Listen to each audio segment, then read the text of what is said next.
Good afternoon. It's Thursday, the 17th of December 2015, just after 1 o'clock. Welcome to UK Column News. I'm your host, Brian Gerrish. With me in the studio, deep behind the technical desk, is Mike Robinson. And we're going to be joined live by Mike Anderson of American Free Press.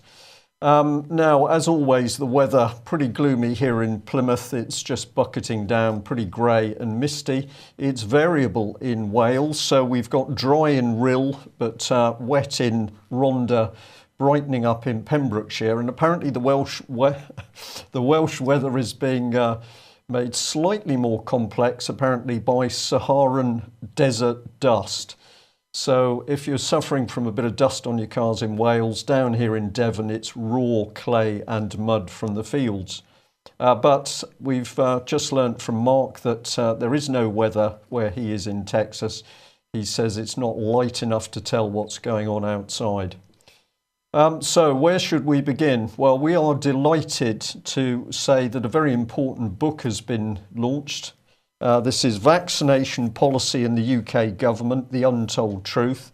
It's been written by Christina England, who we've featured on UK Column and some of the British Constitution Group conferences, and Lucia Temlinovic, PhD. This book is absolutely taking the lid off dangers of vaccinations. And of course, Christina has worked over many, many years to warn people about the dangers of the government's vaccination programme.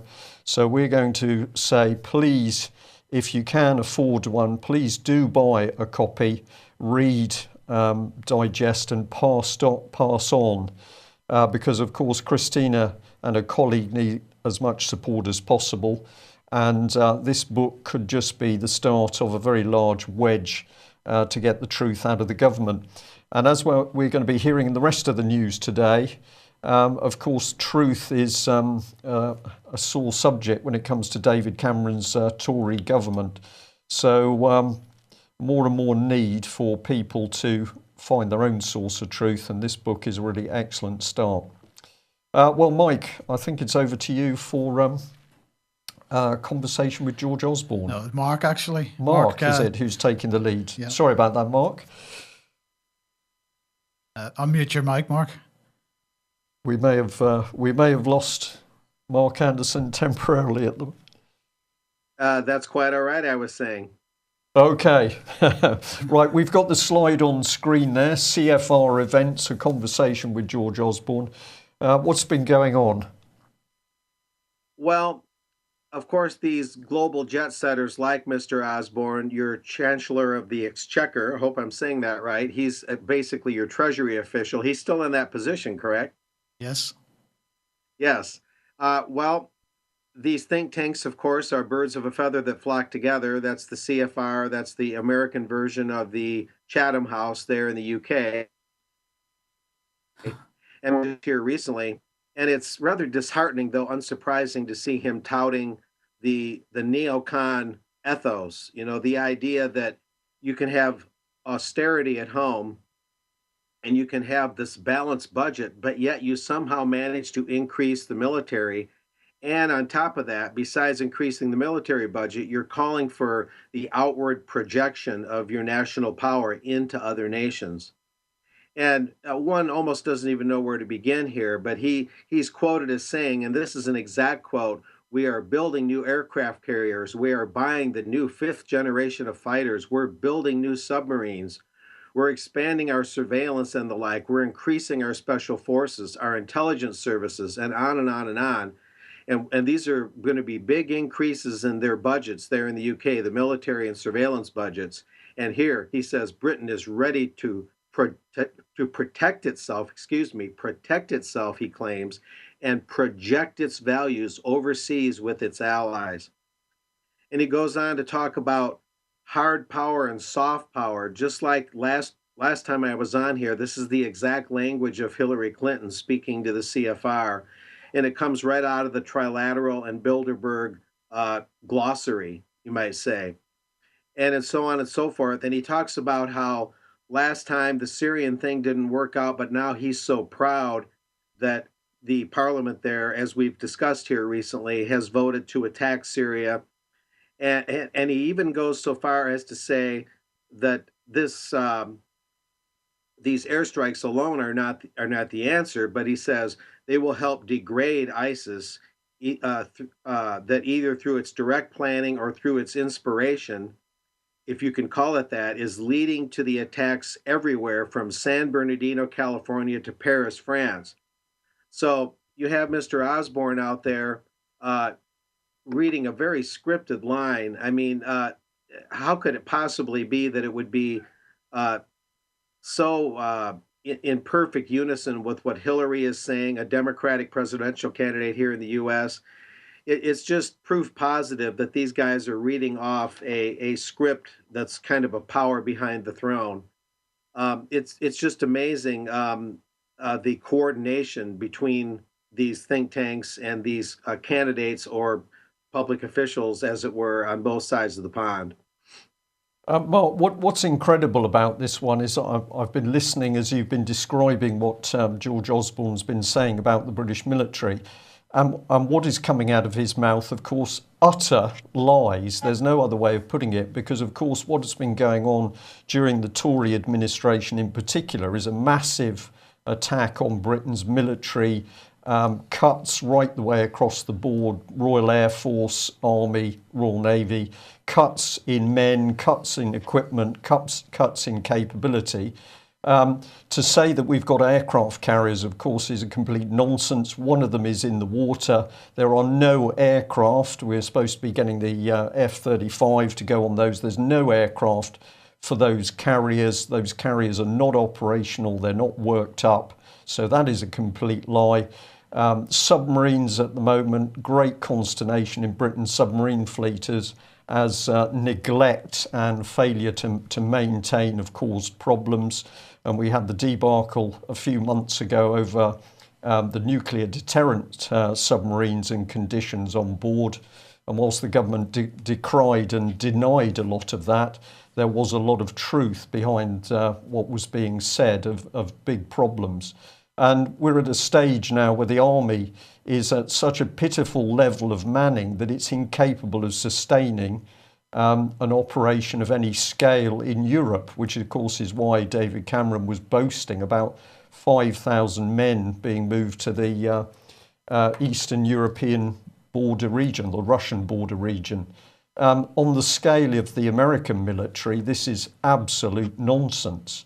And one of the things that we've consistently said, of course, is that David Cameron, or George Osborne in this case, speak as though Britain has got this military power to project worldwide, when in fact they are always going to be calling on the Americans.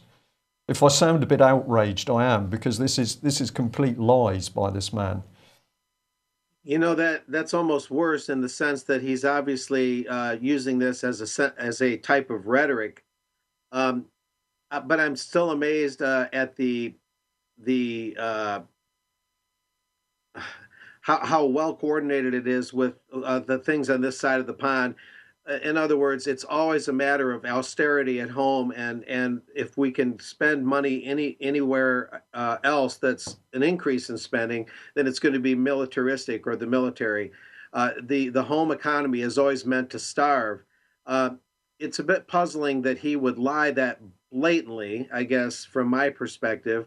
Well, But nevertheless, the philosophy is there to always put everything in terms of military power, even rhetorically, but through austerities, starve the home economy and keep people in penury and peonage.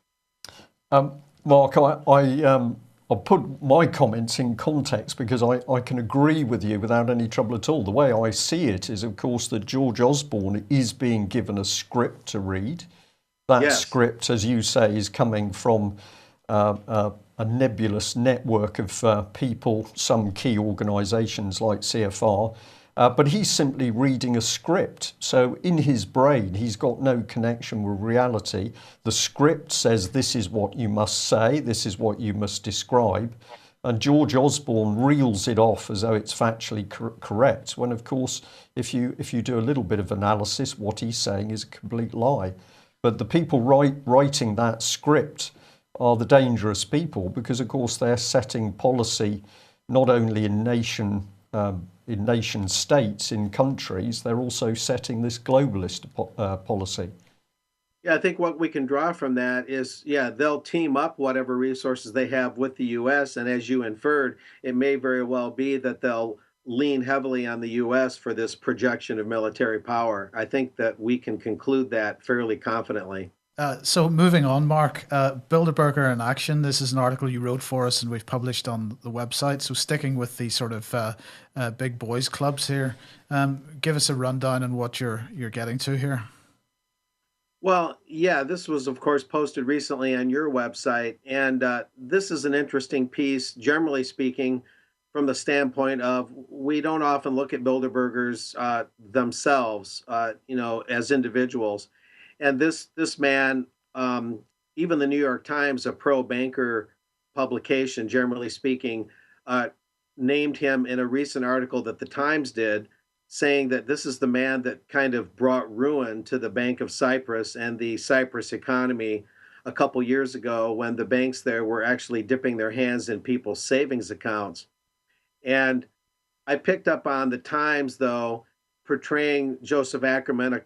He's a Swiss-born banker. He's been notably known with being with Deutsche Bank, and the Times picked up on the ruin that he helped bring to Cyprus recently. But then they portrayed this as his conscience is bothering him, so he's back in Cyprus. Kind of strange. 2 years later, after bringing practical ruin to the place by the Times' own admission, suddenly he's back as the head of the Bank of Cyprus, the Mediterranean island's largest lender. And so from there, he's supposed to be on this kind of pilgrimage to repair his broken conscience, according to the Times, and he's going to bring all this prosperity all of a sudden back to the very same place that he helped bring ruin to. And without getting into all the details of the story, uh, what I argue in the story is that as long as banks create money privately at interest, and that they're given that power that is a sovereign power that should belong to the state, there can never be true prosperity. So what the article concludes is whatever might be the case with Mr. Ackerman's conscience and this pilgrimage of his to repair his conscience and repair Cyprus economy, whatever the case might be, as long as we have this banking model in place where private bankers are in charge with usury, there can never be true prosperity. So Yeah, because propaganda. no debt is no money, right? Oh, absolutely. This slide you're showing is very interesting. Mariner Eccles was a FDR and Truman era Fed chairman, and he was one of the most honest Federal Reserve central bank chairmen we ever had. He was very candid with our banking committees here in the States. And he said this classic quote, and this is well known. If there were no debts in our money system, there wouldn't be any money. In other words, without nations have to run deficits for there to be any money. You can't have a balanced budget.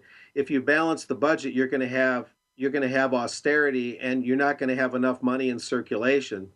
So nations have to spend more than they take in and borrow just for there to be enough purchasing power and enough liquidity for the economy to run at all. So you have to have debts to have money, and that's what he meant by that quote. And I'll tie that briefly to Mr. Osborne, because he talked in that same article about the projection of military power and spending money on the military and nowhere else, to the CFR when he spoke there. And he talked about pursuing austerity, cutting taxes, cutting spending, and pursuing a balanced budget in England. And so that's even more of a lie from Mr. Osborne, who's your Chancellor of the Exchequer, your Treasury official.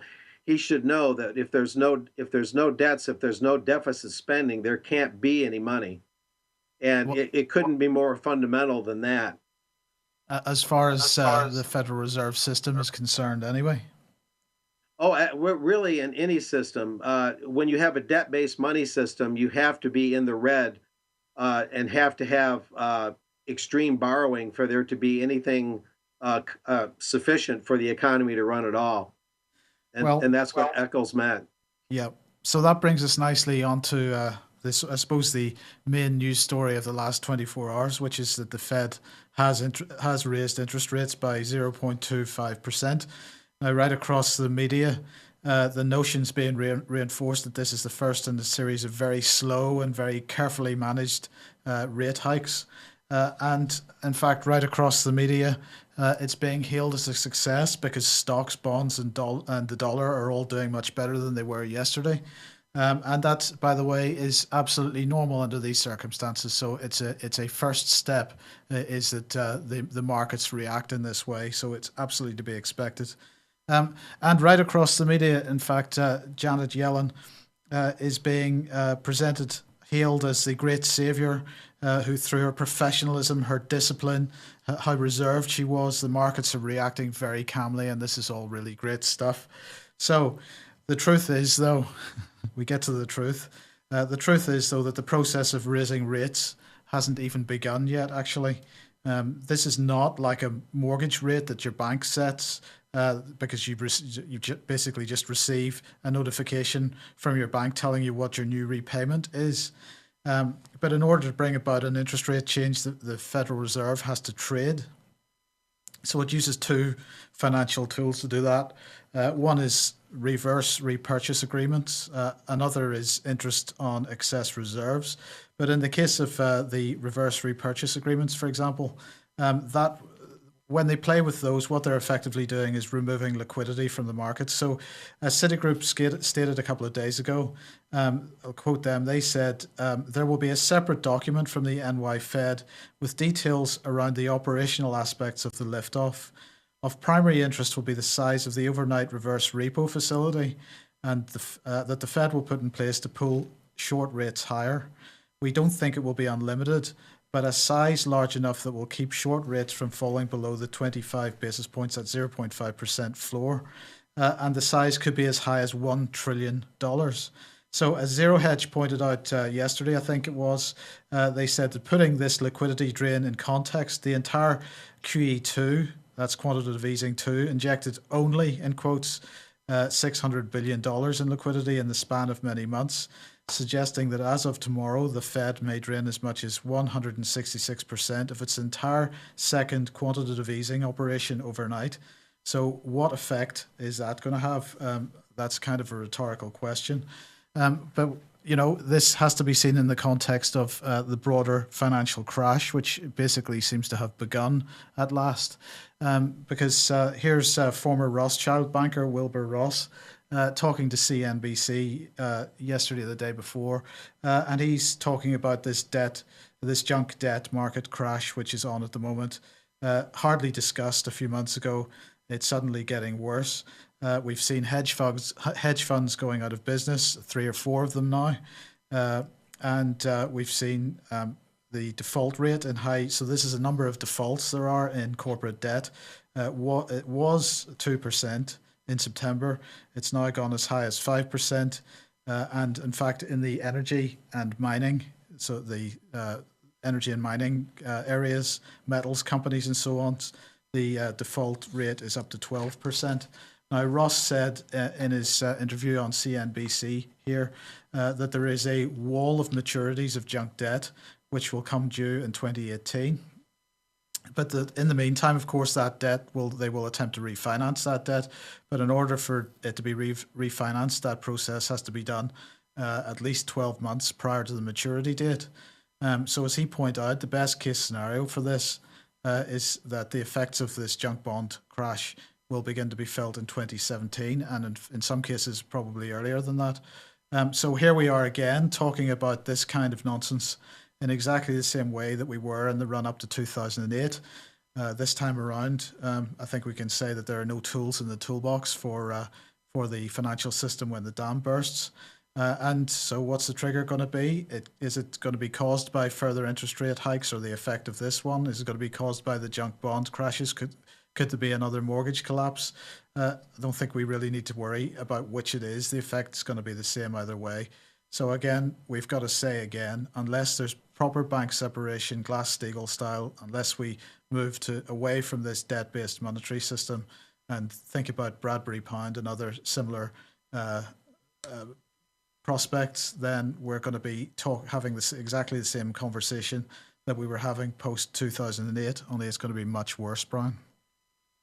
Well, I'm going to say, Mark, what is your comeback on that? What Mike just outlined with the debt-based money system is critically important, and it always seems to happen right about every 3 or 4 years in tandem with the U.S. presidential elections. I think there's a connection there, but it's part of the seesaw effect of the economic system we have. You know, there's another slide, I don't know if you guys can show it, that I sent in from an old Canadian Union of Electors paper. No, we don't have that, Mark, I'm afraid. Oh, but long time ago in Canada, throughout the 1930s and 40s, there was, among others, the social credit movement, which sought to defang the banks and put in a system more humane and just. And T.V. Holmes was, I believe, a British writer who wrote in a Union of Electors paper there in Canada in the early 1960s. And he's talking about the banks, and he says things like every community today, not excluding the USA, is in effect being administered into bankruptcy and is subject to a virtual bank occupation as though by a foreign power. And then he went on to say, quote, that banking today is under extra national control beyond nations, and its policies and principles are increasingly centralized under a world finance credit monopoly. And he went on to say other things that are very key that help us understand these things in layman terms. He said that the banks, by means of a false and artificial insolvency, which they impose on the world and the community, and by their refusal to allow the community to direct and enjoy its own real credit potential, have usurped the effective sovereign rights of the Queen and her Parliament, which they have lodged in the banker in the parlor, and are thus not only primarily responsible for the troubles which at present afflict humanity, but for the fact that humanity's road to escape is barred.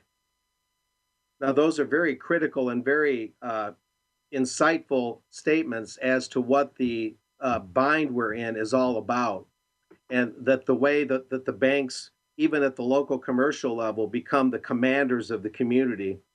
And they have so much more control, even at the local level, than people realize.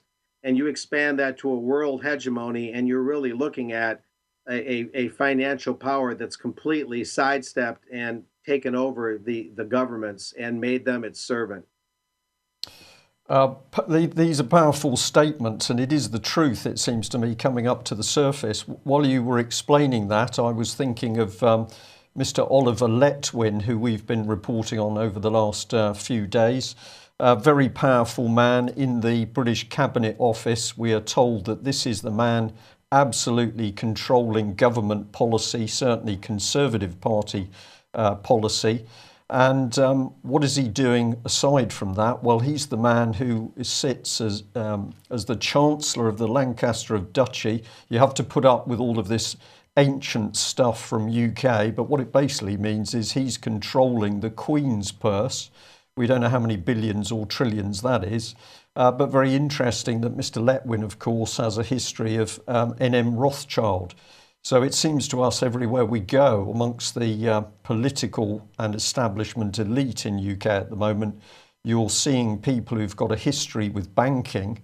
And of course, what's happened over the last few years, largely by stealth, but we can say many cases hidden in plain sight, we've now got public officials, the so-called civil service, as it's known here, where those people at senior level are hopping in and out of those positions to spend a bit of time with one of these huge international banks.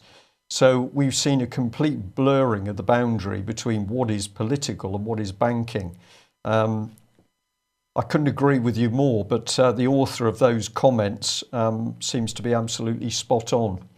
Well, let's just take a brief break to advertise our pod gear again. This is the UK Column competition, which ends on the 1st of January 2016. And we are giving away a high-quality microphone and stand and the software to the best submission of a podcast. So anybody who is getting fraught at what they hear, whether it's the UK column reporting or the mainstream media, if you think you can do something better, if you think you can do something to assist what we're doing by producing some audio content, then send us a submission. Mike? We've had a good response already, so I'd just like to thank everybody that sent something in so far, and anybody that hasn't, give it a go. Okay, that's good. Well, let's hop straight on to Mr. Cameron, always a favourite subject, Mike.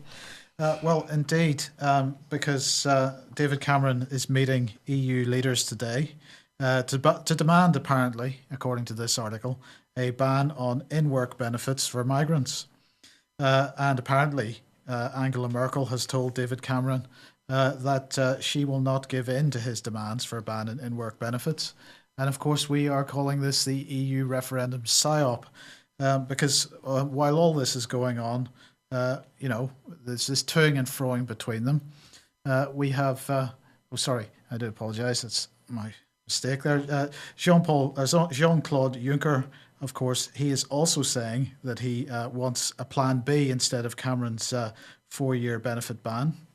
And he said the Commission is ready to look at other options than the single one proposed by the British Prime Minister, and I'm quite convinced we will find an answer to that highly complicated question. Well, indeed, I'm quite sure we can, because that's the same Jean-Claude Juncker that last May called for the creation of a European Union army, when he said, we've got to create this, that there's no prospect of the EU agreeing to it, of course, and this is why we're calling this a PSYOP, because we've got all this toing and froing going on over benefits on one side, the EU army on the other.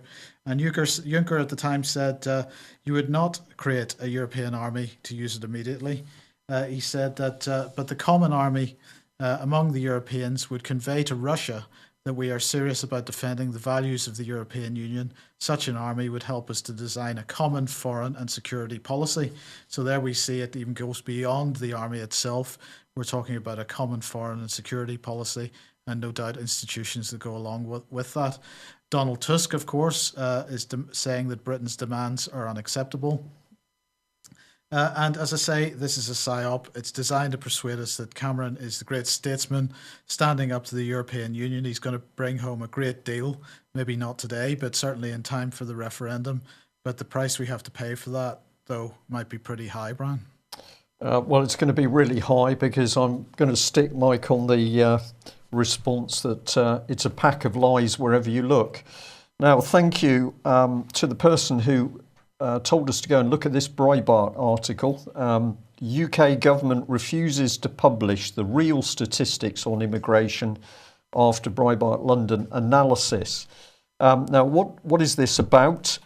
We've had a quick look at it, so we're going to be careful with the reporting, because once you get into the article, there's a morass of statistics. But it basically comes down to this, that the government is, that immigration figures, which I'll come on to in a minute, standing at 53,000, while national insurance registrations are at 214,000. And Breitbart has been investigating this and has started to ask the government some very simple questions. How do you explain this discrepancy? And they're getting fascinating responses.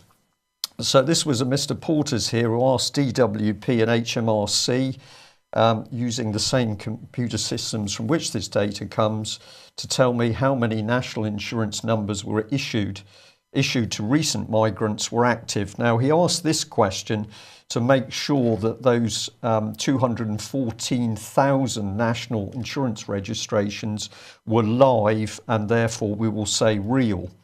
But have a look at this bit. The response that came back from the government: I can confirm that HMRC does hold information in scope of your request, but it's covered by the exemption in section 35 brackets 1 brackets A, information held for the formulation or development of government policy.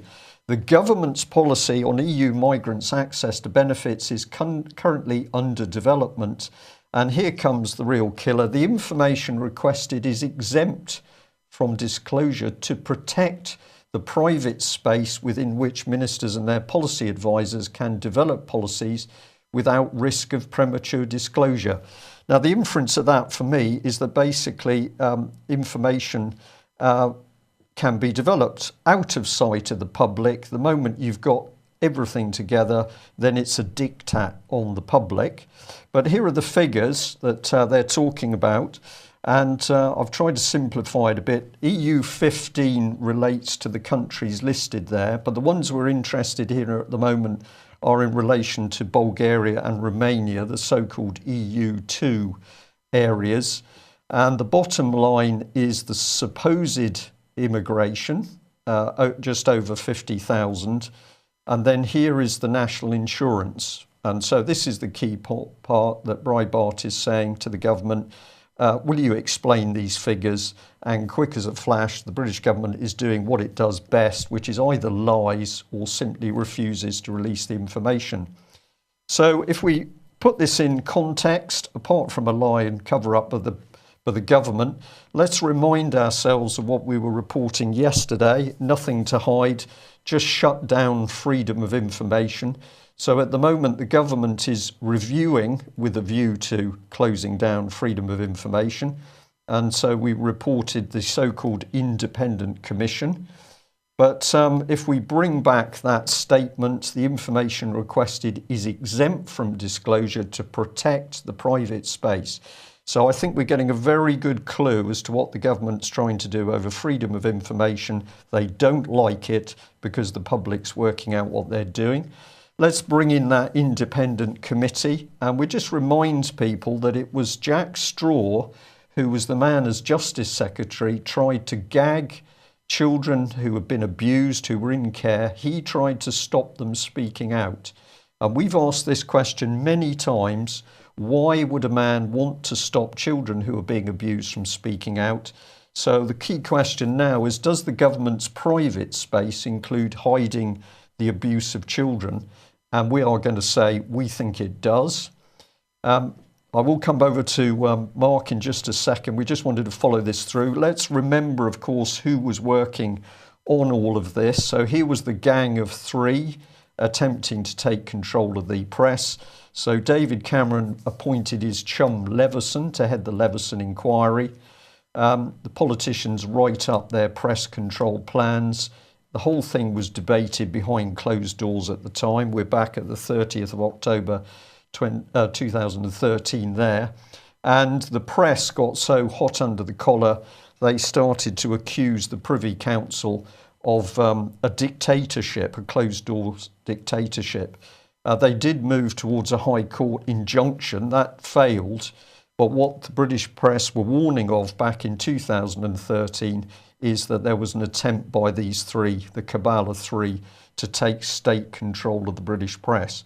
That is still going on, of course, because Leveson is still trying to force his findings through.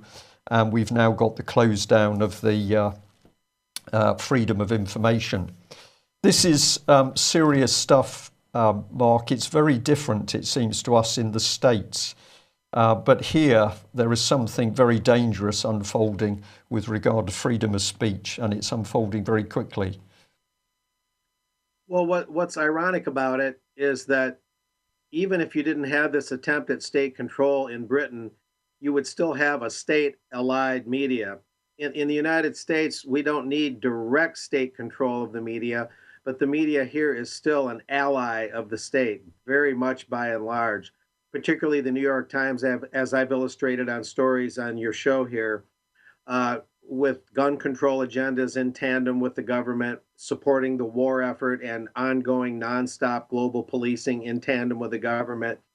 And I think it's because of the revolving doors between the think tanks and the government and the press. You've got the same people showing up on Bilderberg and trilateral lists, and bankers and media people and government people break bread at all these venues. And so the state control can be direct, like the Leveson inquiry tried to do, or it can be indirect. But nevertheless, we have a state-allied media on both sides of the pond. Right. Well, we need the freedom of press both sides of the pond. And we've been watching Alex Jones over the last few days. We've had quite a lot of emails come in about this because this particular video has raised a lot of interest. So it's Alex Jones, How Islam is Destroying Europe. And he's got Paul Joseph Watson on screen with him in the clip that we are showing at the moment. And of course, it's this man who is the bulk of the interview, Tommy Robinson. Now, we're absolutely fascinated with this because it seems that Alex Jones is falling into the trap of being distracted with Islam, with the terrorist threat, ultimately with immigration. We are saying we need to look behind those things. Who's the controlling hand? Who's creating it?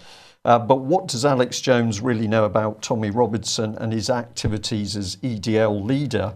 It was the UK column that exposed this, which was a mysterious link everywhere between the London School of Economics, the Quilliam Foundation, which is a Muslim think tank, counter-extremism supposedly, but we're not entirely convinced. And then, of course, this man, Tommy Robinson, had very close and rather hidden links with the BBC through to Aqil Ahmed, BBC head of religion and ethics. Mr. Ahmed certainly didn't want to answer any questions from the UK column. But the other company connected in this little network was Coolus. We asked some questions about this company. It did have a website, but we could never get in contact with anybody. And when we emailed the BBC asking about their relationship with Tommy Robinson and Coolus Media, the BBC really didn't want to answer. The final response they gave us is Coolus is in the early stages of developing a programme for the BBC for which it has been filming with Tommy Robinson and think tank Quilliam. So here's a man with Alex Jones getting very hot under the collar about Islam, but he's working in the background with the BBC, which of course is promoting the rhetoric, and some very strange little companies. And I'll just add this to the mix. Of course, you've only got to look at somebody like Peter Dennis Sutherland, who's head of the Global Forum on Migration and Development, and he's saying, well, we should be encouraging mass migration to break down European nation states. Alex Jones, to me, seems to have been deceived in a rather big way. But what would you say, Mark? Okay, permission to speak freely, gentlemen. Well, first of all, it's interesting that this leads to one of the top Bilderbergers, Peter Sutherland, who's also with the Trilateral Commission. And we've already outlined in this and other shows the way all that interlinks together. First, I can say that Alex is really reporting in a very misdirected way, whether it's an intentional thing or not. You know, the real problem in terms of aggression in the Middle East are the Israelis. And one of the things Alex is accused of by his critics is completely or largely avoiding the Zionist element in always having to stir up hatred against Islam, which helps the United States fight Israel's battles. You'll notice two things about the Israelis. They never get involved directly with their military to fight this Islamic boogeyman that they're constantly fretting about. They make the United States do most of the dirty work, and Britain to an extent.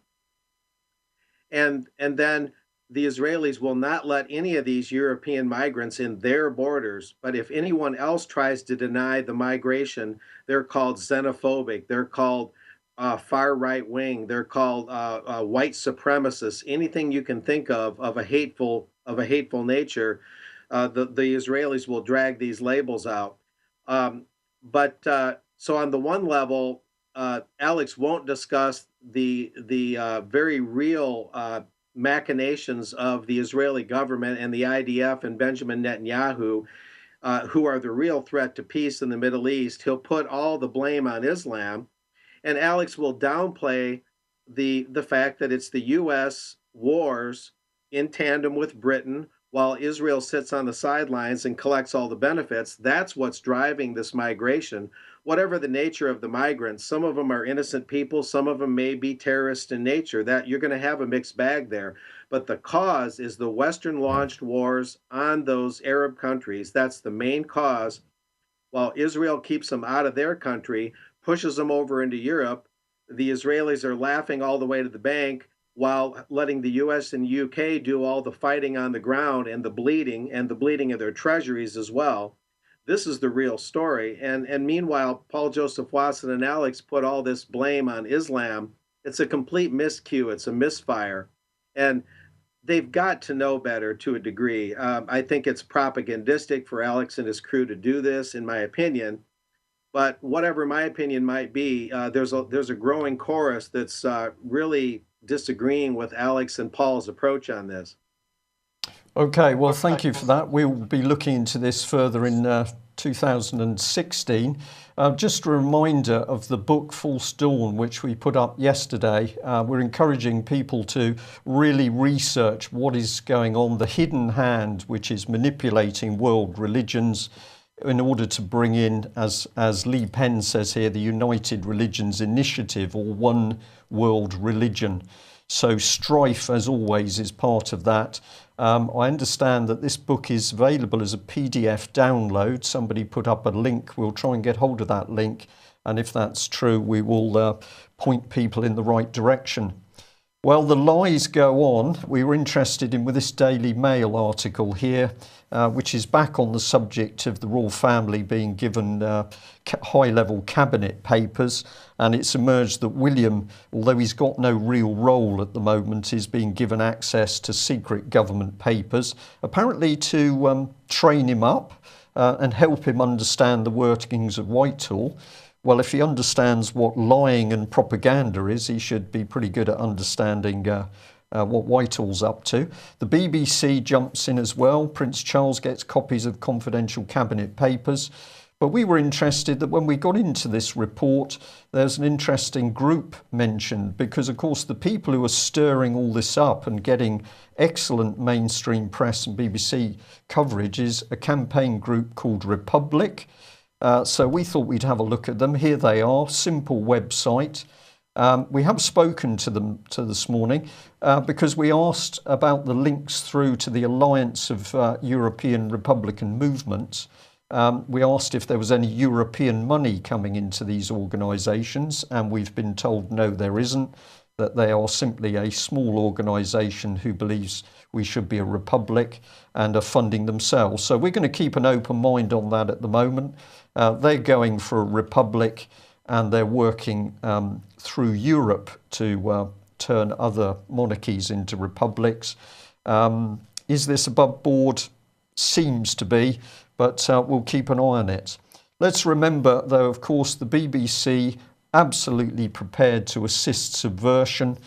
This was our article. If you haven't read it, please do. BBC Media Action, that's the BBC's charity, subversion from broadcasting house to Kazakhstan. If they're subverting other countries, you can be sure they've tried the propaganda here in Britain first to see whether it works. Well, I know we're going to come back onto some issues with Mike. Very interesting report from Breitbart here again. EU army plans allow German soldiers to take control of borders without the consent of national governments. And we're going to say again, many people getting angry and distracted by immigration and the hyped up terrorism fear. And while that is going on, the real dictatorship is being slipped into place. It's right in front of our eyes if we know where to look for it, really. Well, what's Cameron going to do, Mike? Well, he's going to do nothing, apparently, particularly where the Muslim Brotherhood is concerned. And he has ruled out an immediate ban. But he says that the organisation will be kept under review, apparently, according to the Guardian here, due to its highly ambiguous relationship with violent extremism. So I had a quick word with Vanessa Beeley this morning and asked her for some kind of comment on this. And she basically said, well, the British government could hardly ban their own organisation now, could they? And that more or less sums it up, I think. Excellent. And further dictatorship on the Lords, I think.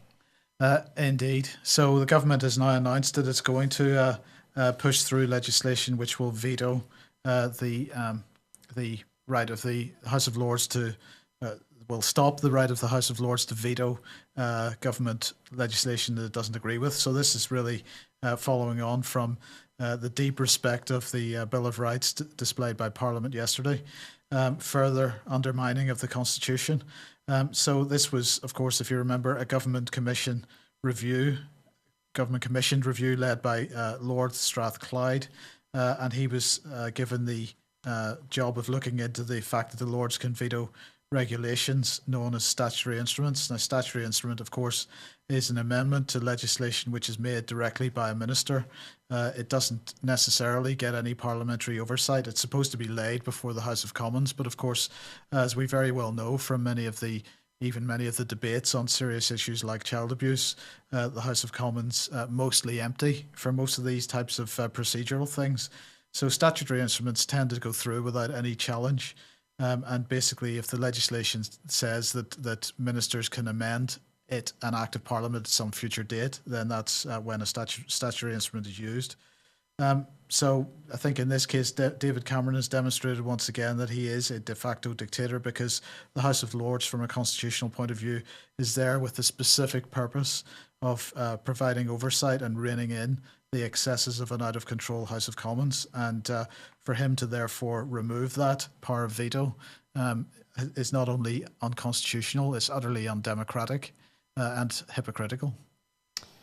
And it's coming in very fast, isn't it? So we've got the attack on the press and the media, we've got attack on freedom of information, we've got attack on free speech, and we've got European army coming in by stealth very quickly now. Of course, that was denied repeatedly by Cameron while he was setting up the mechanism to do that with the Franco-British Council. That was with secret closed-door meetings, including at the home of the British ambassador in Paris. Really dirty dealings. We've got a European dictatorship coming in quickly, Mark. I'm going to say, does the average American have any idea of what's really coming in Europe, or does it still seem as a sort of collection of rather nice countries to go to for a holiday and take some photos? I think the easiest way to answer that is, because of the way the American press operates, is people don't understand the backroom things going on. They think all these things are kind of random events, and they would probably take David Cameron's word for it that, hey, I'm pro-Britain. We're not forming any backroom EU deals. They just don't see the coordination, partially because of the Bilderberg blackout in the U.S. press being much greater than that of the relatively open U.S. and British press. At least they mention Bilderberg. But this has Bilderberg fingerprints all over it. And I watched that very closely, of course, as AFP's Bilderberg reporter. And the EU Army was on the Brookings Institution, a Bilderberg plugged-in think tank. That's been on their agenda for a while.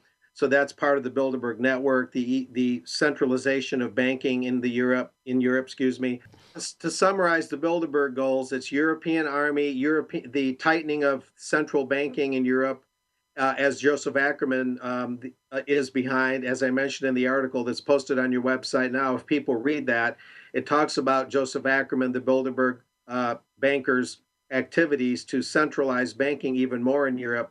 That goes with the centralized army and the fiscal union, where all the budgeting and taxing is centralized in Europe. All of that is right out of the Bilderberg handbook. Okay. Well, we will continue to analyse and break it down and spread the word. We'll just end on the subject of justice. Very interesting to see that Alison Saunders, the head of the Crown Prosecution Service, who we've heavily criticised in the past for bizarre persecution of child abuse survivors, such as Melanie Shaw, but she's under fire by a government committee in which some of the MPs have said that they have watched the shambles of the public prosecution barristers and solicitors fumbling with papers in court. So she's getting quite a hard time. We were quite interested in parts of this. I'm sorry, that's going to not show very clearly. That's just the comment from Philip Davis, who's talking about them shuffling papers. But the bit that caught our eye was this little advert down in the bottom for Open Society Justice Initiative Policy Officer. So we thought we'd better follow through on that. And here it is. We've got George Soros himself, and he's advertising for a researcher because, of course, George Soros is helping every aspect of our lives. And he says in the text that he's very keen for somebody with good legal experience to work in London or Budapest as a policy officer for equality and inclusion. This man is outrageous, I think, in his arrogance that he can use his billions of dollars to interfere in our lives. And we just remind ourselves, of course, that Melanie Shaw recently in court as a result of Alison Saunders advised to plead guilty because otherwise we're going to charge you even more costs. The fact she was in a very bad mental state at the time that she committed the crime of sending flowers, perfume and lipstick, that was apparently irrelevant to the plea of guilty. And although she sent flowers and other gifts to the Nottingham Police and Crime Commissioner Paddy Tipping, including a glass octopus which she bought in Plymouth, saw it myself, and a very fine octopus it was, apparently that doesn't constitute harassment. So you've got one set of the law for survivors of harrowing abuse, but we've got a fat cat in the middle, Alison Saunders, described by the politicians as being in a bubble of ignorance. Mark, we'll give you 30 seconds to sum up on whatever takes your fancy, and then we must end for today. Well, to just summarize on what we've discussed today, there's a bill in the U.S. Congress, and this concerns your first topic today, where all children would be forced to be vaccinated throughout the United States. Fortunately, the bill is in very early stages and may not make it off of first base, but a congresswoman from Florida is trying to get all children vaccinated. There'd be no exceptions. Okay. What we'll do, Mark, is we'll get you the details of that Christina England book across, and hopefully you'll be able to give it a fair wind in America. We're on the stop. Thank you. And thank you for joining us. We're on the stops for time. I'll just say a big thank you to all of the people who came to the UK Column's Christmas social event last night. It was very good to see you. And as always, we're amazed at the distance that some people had travelled in order to get there. So thank you for that. And we will be on tomorrow for our last programme of 2015.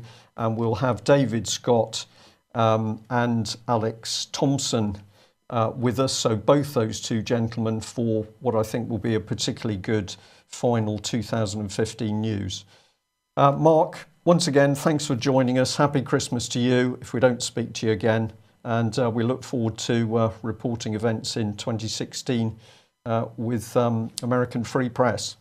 Thanks for joining us. Okay. Thanks for joining us and goodbye.